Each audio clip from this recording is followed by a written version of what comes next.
Bem-vindo ao canal Escatológico. Deus tem um plano. Grande parte desse plano para o nosso mundo, para a nossa terra plana, Deus revelou nas Escrituras. E as coisas reveladas, ele diz aqui mesmo, são para nós e nossos filhos, para que guardemos no coração as palavras de Deus, ou as palavras da lei de Deus, que só pode guardar no coração as diretrizes divinas aquele que teve o coração movido pelo próprio Deus. Porque até para isso somos incapazes.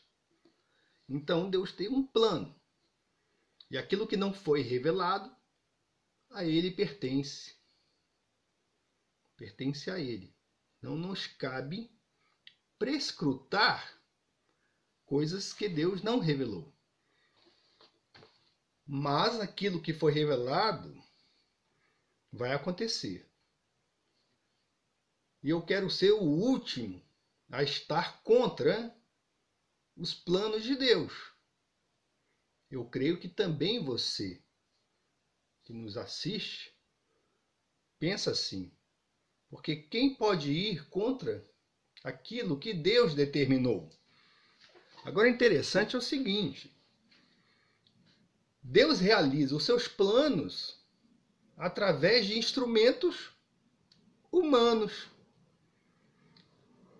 Então Deus, o próprio Cristo, na plenitude dos tempos, quer dizer, em um momento histórico específico, anteriormente determinado pelo Pai, ele veio ao mundo.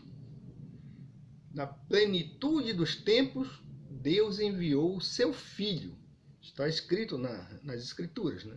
Está aqui revelado. Então o próprio Cristo se encarnou e veio participar da história humana e, desse modo, modificá-la para sempre. Então Deus não vai fazer um passe de mágica. O seu plano vai ocorrer no contexto histórico deste mundo, no desenvolvimento histórico e de acordo com os planos que ele tem para cada nação, cada povo, cada indivíduo. E vai montar todo esse quebra-cabeça que aí depois nós teremos conhecimento. Nós poderemos saber e entender os planos dele, depois que tudo estiver consumado. Bom, e foi assim que ocorreu com o estabelecimento do Estado de Israel, naquilo que muitos chamam, naquele local geográfico, conhecido por muitos como Palestina. Bom, tudo isso começou, na verdade, tudo isso tem começo por uma determinação de Deus, porque é uma profecia e Deus não mente. Então a palavra dele tem que ser cumprida e vai se cumprir, irá se cumprir de modo real em nosso mundo através de agentes humanos. Porque a história é feita de pessoas. Não são os anjos que vivem aqui. Então, eles nos ajudam. Eles até dão um empurrãozinho para cumprir a palavra de Deus. Porque a palavra fala assim, veja só o plano de Deus com relação a Israel. está em Isaías 35:10. E os resgatados do Senhor voltarão e virão a Sião com júbilo e alegria eterna. Perdão. Aí tá difícil. Mas vou ler de novo, que eu me atrapalhei aqui. E os resgatados do Senhor voltarão e virão a Sião com júbilo. E a alegria eterna haverá sobre as suas cabeças. Gozo e alegria alcançarão, e deles fugirá a tristeza e o gemido. Então temos aqui os resgatados do Senhor, que são que? Pessoas que voltarão a Sião. Então essa esperança do povo judeu se tornou também um movimento político. Não poderia ser diferente. Porque como é que as coisas acontecem no mundo em que vivemos? É um estalo de dedo? Deus estala os dedos e tudo aparece igual a Dini é um gênio. Faz assim, a Dini é um gênio? Fazia assim, né? Não, a Dini é um gênio fazia assim. Pum. A feiticeira era... Pronto, tudo aparecia, né? Não, não é assim. Então Deus tem um plano para os povos. E ele tem uma promessa e um plano para Israel. E isso ele não vai deitar por terra. Queiram ou não queiram, aqueles que odeiam os judeus, aqueles que odeiam Israel, aqueles que se acham superiores, aqueles que dizem que ele está dizendo aí que o povo judeu é um super povo que não, são humanos como qualquer um. Deus mesmo diz que eles eram vermes minúsculos, mas Deus tinha um plano e esse plano permanece. Bom, então aquilo que se chama de sionismo é justamente esse desejo, esse anseio que pode ter surgido da palavra do profeta que está registrado. Mas, na verdade, eu acredito que surge do próprio movimento do Deus Todo-Poderoso que chama, assim como Gog e Magog, está escrito lá na profecia de Gog e Magog, Deus dizendo que vai colocar ganchos, anzóis no queixo de Gog e Magog para invadirem Israel. Eles não vão poder resistir. Quem pode resistir a Deus? Você pode com seu ódio aos judeus? Você pode com seu antissemitismo? Você pode dizendo aí que os judeus não prestam por uma interpretação espúria da palavra de Deus? Você vai impedir a atuação de Deus? Eu acredito que não. Porque todos nós um dia viraremos pó, não é verdade? Mas a palavra vai permanecer. Isso também foi dito pelo próprio Cristo. Então, seca-se a erva e cai a sua flor, diz o apóstolo Pedro. Mas a palavra de Deus permanece para sempre. Bom, então esse movimento, que é algo feito por Deus e que é chamado de sionismo, justamente por causa do anseio de voltar a Sião. Então esse movimento, esse desejo, Deus incutiu naquele povo dele, no povo dele, no povo judeu.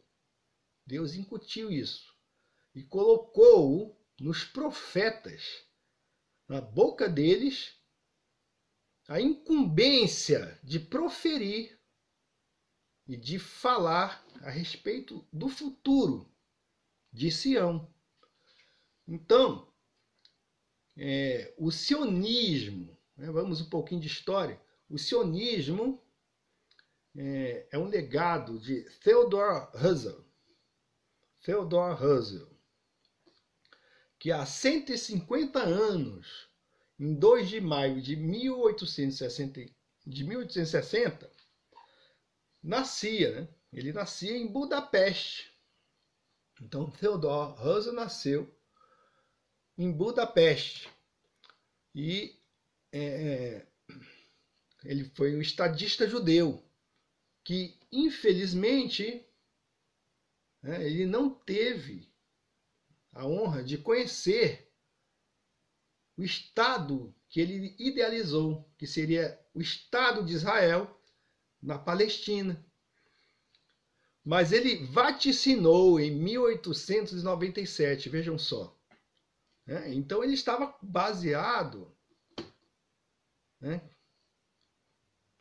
quisesse ou não, ele estava baseado na palavra de Deus, quando disse: se não forem 5 anos, certamente em 50, os judeus terão seu próprio Estado. Então, a profecia dele, ou esse vaticínio, seria concretizado. Né? E como foi? Em 1947, foi votado a partilha da Palestina. E pouco depois disso, o pequeno Estado de Israel declarava a sua independência. E Theodor Herzl, ele conhecia como poucos os meandros da vida pública europeia. E ele era visto, apesar de ser o precursor do sionismo, ele era visto como um judeu assimilado, que tinha, de certa forma, perdido aqueles valores, né? Os valores judaicos, os costumes religiosos. Mas ele era extremamente sensível diante do amargo destino dos judeus, que viviam na diáspora, né? Espalhados entre as nações. E o pensamento dele, de Herzl, se sustentava na convicção de que os judeus deviam obter seu próprio Estado, com a cooperação de governos em que fermentava o antissemitismo. Então ele dizia o seguinte: patrocinem nosso esforço para que suas mãos não se manchem de sangue quando houver uma eclosão bárbara de ódio aos judeus. Então aí aconteceu o Holocausto, né? E ele já estava também prevendo esse tipo de coisa, porque ninguém queria, né? Os judeus. Eles eram perseguidos. Entretanto, a maioria dos judeus, geralmente a maioria daquelas pessoas que recebem as profecias, né, não dão muito valor a elas. Então a maioria dos judeus não via, como Theodor Herzl via, a tempestade que se aproximava. Inclusive, muitos dos judeus encaravam o chamado movimento sionista de ângulos diferentes, por outro prisma, porque eles aspiravam outras prioridades. Entre estas, infelizmente, eles tinham empatia com ideias socialistas. Então eles queriam, né, estar ali tentando modificar a sociedade para serem aceitos. Mas vimos que na Europa, né, isso não ocorreu e houve aí a eclosão da Segunda Guerra Mundial e a perseguição em massa aos judeus.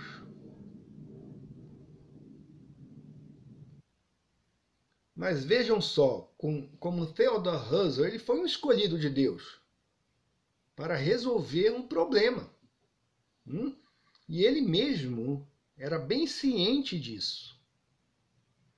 Ele disse, em uma obra que ele escreveu, chamada O Estado Judeu, ele traçou um plano sistemático para resolver o que ele mesmo denominaria de Judenfrage, não sei alemão, né? Judenfrage, ou questão judaica.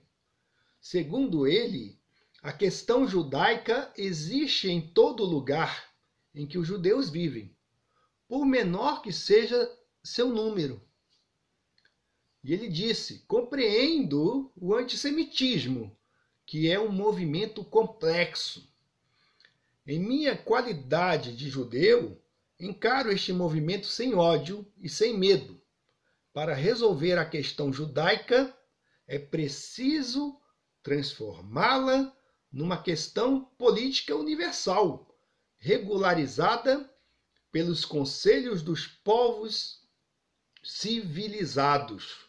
Então ele era um cara que tinha uma noção perfeita da realidade. A realidade em que ele vivia e em que os seus patrícios, né? Os judeus, seus irmãos, eles viviam. Então, a gente pode ver que, passados mais de 100 anos desde que Theodor Herzl escreveu estas palavras, nós podemos constatar que, infelizmente, muito pouco mudou, pois o antissemitismo ainda está latente, né, em muitos países da Europa. Né? Tem aí também o ódio que é disseminado pelo Irã contra o Estado judeu, que eles têm aí esses ditadores, né, que estão lá, sempre querem jogar Israel no mar. E tem os árabes, né, que também odeiam Israel, querem destruir tudo. Então, e a gente sabe que não vão conseguir isso, né, porque aqui está na palavra de Deus. Se eles conseguirem isso, você pode queimar sua Bíblia, meu amigo. Tá?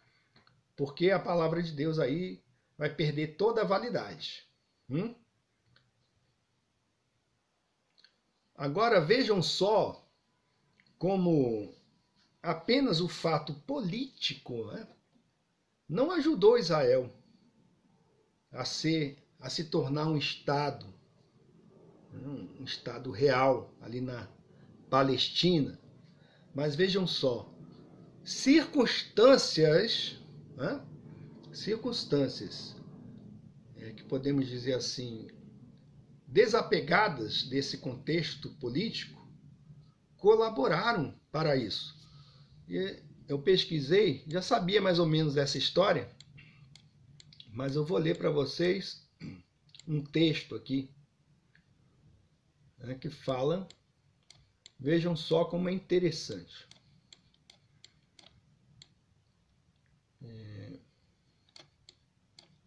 Deixa eu ver aqui. Aqui. Então, esse texto é interessante porque ele se vincula esse breve relato que falei a respeito de Theodor Herzl, né? Theodor Herzl. Vejam só. Já se tornou lugar comum afirmar que nem sempre o destino das nações se decide nos campos de batalha. E no próprio sionismo, não será demais lembrar, Herzl sempre se norteara por rumos políticos. Quer dizer, ele estava ali praticando uma ação dentro do contexto histórico em que ele vivia. E é assim que Deus vai agir sempre, viu? Deus vai agir, vai cumprir as suas profecias utilizando pessoas. Sejam pessoas que nele creem ou ímpios. Porque a Bíblia mesmo diz, está escrito, Deus tudo fez para um propósito, e até o ímpio para o dia do juízo. Como é que Deus vai, por exemplo, derramar sua ira, né, o seu juízo sobre o mundo, se todos forem justos? Então, existe ímpio, né? Então me explica isso. Existem ímpios, e Deus derrama a sua ira sobre eles. Então Deus criou os ímpios para um propósito, para o dia do juízo. Né? Faz sentido, né? Então, logo após, vejam só, a deflagração da guerra, que é a Primeira Guerra Mundial, alguns sionistas anglófilos, ingleses, acharam que seria oportuno chegar a um entendimento com o governo britânico a respeito do futuro da Palestina, porque a terra ali era possessão inglesa.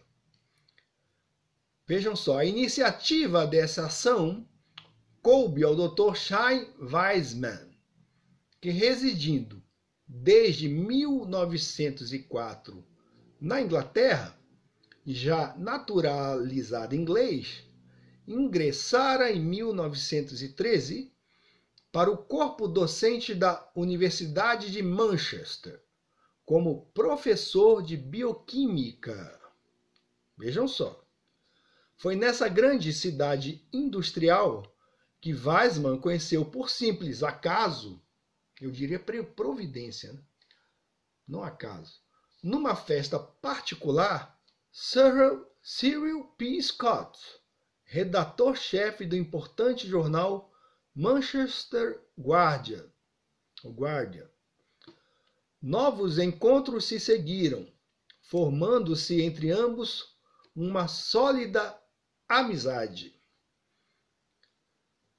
Bom, Scott, né, o redator-chefe, figura não só influente, mas também altamente respeitada na vida pública inglesa, se tornou em pouco tempo um simpatizante entusiasta da causa sionista e fervoroso admirador de Weizmann, né?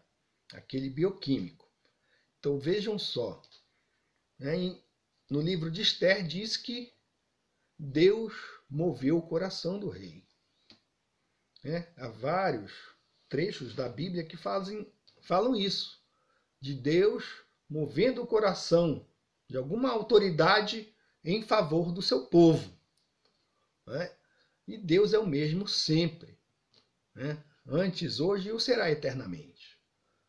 Então ele aqui certamente moveu, né, essa pessoa importante para que se tornasse um fervoroso admirador de Weizmann, entusiasta da causa sionista. Então ele, em seu jornal, se pôs a defender vigorosamente a tese de que uma comunidade judaica forte na Palestina seria para a Inglaterra um aliado grato e de confiança, constituindo um conveniente estado tampão para a defesa de Suez, o canal de Suez. Então, por intermédio de Scott, seria Weizmann apresentado a alguns membros do gabinete britânico. O gabinete britânico, né? São os políticos, os caras que mandavam na nação. Foi assim que teve, em dezembro de 1914, sua primeira entrevista com Lloyd George, então ocupante da pasta do Tesouro. Naquele momento também se achava presente outro membro do governo, Herbert Samuel. Este, primeiro membro da comunidade judaica a ter assento num gabinete britânico. Vejam só, as peças se encaixando, as pessoas se encontrando e os movimentos acontecendo. E por iniciativa própria, né? Falara no mês anterior com Sir Edward Grey, a respeito do futuro da Palestina, aventando nessa ocasião a hipótese de surgir uma possibilidade de concretização da antiga aspiração do povo judeu. Antiga aspiração do povo judeu. E os resgatados do Senhor voltarão e virão a Sião com júbilo. E alegria eterna haverá sobre as suas cabeças. Então, uma antiga aspiração do povo judeu. Acrescentara: se fosse estabelecido um Estado judeu na Palestina, poderia ele se tornar o centro de uma nova cultura. O cérebro judeu é algo de extraordinário. E sob auspícios nacionais, poderia o Estado se tornar um manancial de esclarecimento e uma fonte de grande literatura e arte, bem como de desenvolvimento científico. E isso hoje ocorre em Israel, né? Eles ajudam também muitas nações mundo afora, né? Com tecnologia, conhecimento em agronomia, biomedicina e muitas coisas mais, até mesmo informática, né? Então Gray não se entusiasmou, mas também não se mostrou hostil à sugestão de seu colega. A Weizmann informou Herbert Samuel estar redigindo um memorando sobre a criação de um Estado judeu na Palestina, a ser apresentado ao primeiro-ministro Herbert Asquith. Bom, então, o conteúdo desse memorando tinha um pedido ao governo britânico para que este, na partilha dos domínios turcos, ficasse com a Palestina, abrindo-a a uma imigração judaica controlada e reconstruindo-a como um centro judaico que, no devido tempo, com os habitantes judeus já constituindo maioria, obteria a sua autonomia. Agora vejam só como Deus, usando o talento de bioquímico de Weizmann, vejam só como esse cientista sensibilizou as autoridades inglesas para que aderissem ao desejo dos judeus de retornarem a Israel. Vejam só, né? A providência divina. É isso que eu quero mostrar para vocês. Que Deus vela sobre a sua palavra para a cumpri-la em sua integridade. Voltemos à Inglaterra, onde, em fins de 1915, o Dr. Weizmann, que já alcançara certa notoriedade como cientista, foi convidado a prestar seus serviços profissionais ao almirantado, então enfrentando séria crise provocada pela falta de acetona. Sim, acetona. Weizmann já vinha desde setembro trabalhando para o recém-formado Ministério das Munições como consultor químico sobre suprimentos de acetona. A importância da acetona, agora algo técnico aqui, a importância da acetona residia no fato de ser ela o solvente utilizado na fabricação de cordite, uma espécie de pólvora sem fumaça, de que se fazia a carga dos cartuchos dos projéteis da marinha. Sem esse solvente, seria necessário introduzir modificações de monta nos canhões navais. Vejam só, iam gastar muito dinheiro, né? Weizmann recebeu carta branca para solucionar o problema da melhor maneira possível.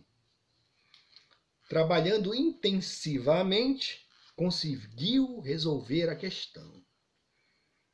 Então vejam só, ele trabalhando intensivamente, conseguiu resolver a questão com pleno êxito, porque descobriu um processo novo para a produção de acetona em larga escala. O que acontece com um sujeito desse? Não, ele é um judeu, dá um pontapé na bunda desse cara. É um judeu, o cara não presta não, rapaz, olha só. Olha, conseguiu resolver o problema, né? O que acontece com um cara desse? Bom, eles ainda não viviam o tempo que nós vivemos, né? Onde o vagabundo tem direitos e é saudado e ovacionado, né? Não, eles ainda viviam um tempo em que as pessoas sérias eram valorizadas, tá? Então, vejam só, o que se faz com um cara desse? Gratidão. Já ouviu falar essa palavra? Gratidão. Esse trabalho de Weizmann, né, esse trabalho possibilitou a Weizmann entrar em contato mais estreito com os círculos governamentais britânicos. Quem é esse cara? Eu quero conhecer ele, meu amigo. Quero conhecer ele. Então, principalmente, né, com Arthur James Balfour, primeiro Lorde do Almirantado, posto em que substituía Winston Churchill. Vejam só. Não foi esse, porém, o primeiro contato de Weizmann com Balfour. Weizmann já tivera oportunidade de falar com ele em janeiro de 1906, porque nessa época ele era o Balfour, líder da oposição conservadora. Não obstante os vários anos decorridos, Balfour não esquecera o ardoroso sionista. E logo que Weizmann entrou em seu gabinete de trabalho, ouviu dele as seguintes palavras. Ouviu do Balfour. Vejam só. O senhor não mudou muito desde que nos encontramos. Sabe, estive pensando a respeito daquela nossa conversa. E acredito... Isso aqui é para arrepiar. E acredito que quando os canhões silenciarem, o Senhor poderá ter sua Jerusalém. Vejam só. Como Deus move as nações, os reinos, as pessoas, o mundo político, o mundo econômico, o mundo bélico, para cumprir a sua palavra. Então continuaremos a falar desse tema no próximo vídeo. Fiquem ligados. Canal Escatológico. Muito melhor do que rede esgoto. Fica a dica.